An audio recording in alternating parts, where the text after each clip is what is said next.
storming from Cape Ridge to Indian Head, Maryland until 4:30 p.m. At 2:29 p.m., showers were located along a line extending from 36 nautical miles northwest of the tidal basin to 33 nautical miles west of Cape Ridge to 41 nautical miles northwest of Quantico, moving southeast at 25 knots. Hazard, wind gusts 34 knots or greater. Source, observed wind. Because I forgot to bring it. Motors and small craft could be thrown overboard by suddenly higher winds and waves capsizing their vessel.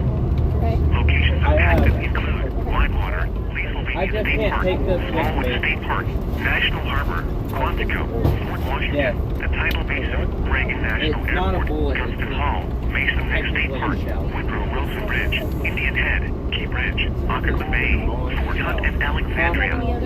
Move to Safe Harbor immediately as gusty winds and high waves are expected. A statement from the National Weather Service.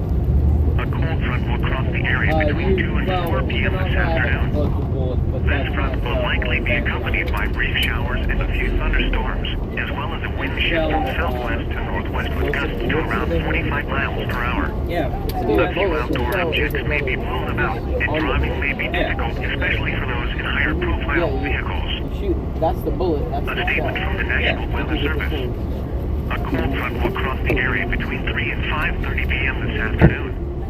This front will likely be accompanied by brief showers and a few thunderstorms, as well as a wind shift from southwest to northwest with gusts to around 45 miles per hour. A few storms could become severe with stronger, damaging wind gusts. A few outdoor objects may be blown about, and driving may be difficult, especially for those in higher profile vehicles.